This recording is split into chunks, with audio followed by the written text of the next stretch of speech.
గొడ్డు మాంసం తప్పదనుకున్నప్పుడు ఆయన స్వీకరించి ముందుకే వెళతారు. కాబట్టి ఈ పీఠంలో చేరినటువంటి వాళ్లకు, ఈ సనాతన ధర్మ పీఠంలో గొడ్డు మాంసము నిషేధము కాదు. అలాగే ఈ మఠానికి, ఈ స్వాముల వారికి మతము లేదు. ఆయనే చెప్పినారు, నాకు మతం లేదు అని. ఇలా పూటకొక్క మాట మాట్లాడినటువంటి పవనస్వాముల వారు ఈ రోజున సనాతన ధర్మానికి నడుములు బిగించి ఈరోజు ఆయన చేసినటువంటి అనుగ్రహ భాషణ ఆశ్చర్యం కంటే కూడా మతి చిలింపజేసేటువంటి భాషణ ఆయనది. ఇప్పటి వరకు సనాతన ధర్మాన్ని ఎవ్వరూ కూడా పరిరక్షించలేదని, సనాతన ధర్మం మీద దాడి చేస్తే కోర్టులు పట్టించుకోవు, ఇతర మతాల మీద దాడి చేస్తే కోర్టులు పైకి లేస్తాయి అని కోర్టుల మీద కూడా చాలా బలమైనటువంటి చురకలు వేశారు పవనస్వాముల వారు.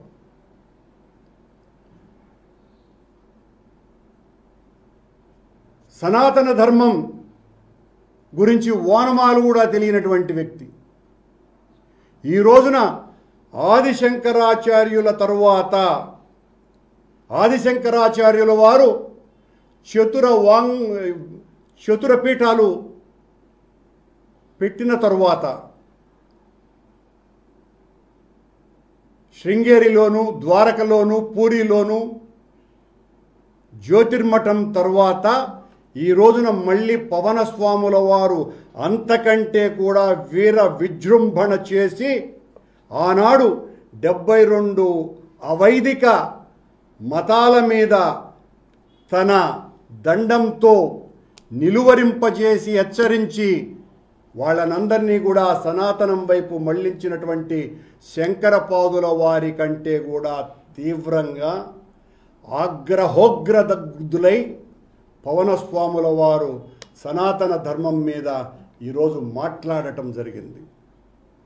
ఈ రోజున పవనస్వాముల వారు శ్రీ వైష్ణవ ప్రచారం చేసినటువంటి 12 మంది ఆళ్వారుల కంటే కూడా మరింతగా 13వ ఆళ్వారులాగా అవతరించినట్టుగా మాట్లాడుతున్నారు. ఈ ధర్మం ఎలాంటిది, ఈ ధర్మం మీద దాడి చేస్తే ఊరుకుంటామా అని ఆయన రెచ్చిపోయి మాట్లాడినటువంటి మాటలు. మాట్లాడుతూ వెంకటేశ్వర స్వామి ప్రసాదాల గురించి, ఆ ప్రసాదాలలో కల్తీ జరిగింది,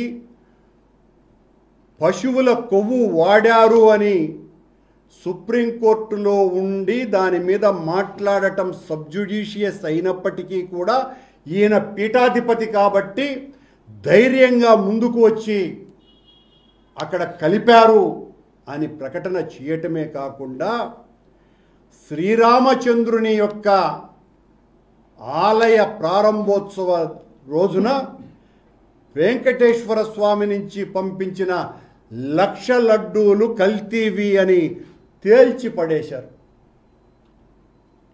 ఈయన సనాతన ధర్మాన్ని పరిరక్షించేటువంటి అవతార పురుషుడు. ఈ అవతార పురుషుడు ఇంకా ఈరోజు తన భాషణలో చాలా మాటలు మాట్లాడినారు. కల్తీ నెయ్యి ఒక్కటే ఇష్యూ కాదట, ఆ నెయ్యి వెనుక సనాతన ధర్మం మీద దాడి ఉందట.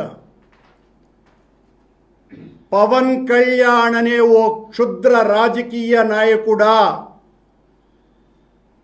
మతం ముసుగులో ఈ రోజున నువ్వు ఆడాలనుకుంటున్నటువంటి ఈ నాటకంలో నీవు చేయబోతున్నటువంటి హైందవ సంస్కృతికి అన్యాయం అంతా ఇంత కాదు. ఛాలెంజ్ చేస్తున్నాం. మళ్ళీ శ్రీవారి లడ్డూలలో కల్తీ జరిగితే ఏ శిక్షకైనా మేము సిద్ధము అని చెప్పినాం. ఈరోజు కూడా దాని మీదనే నిలబడి ఉన్నాం.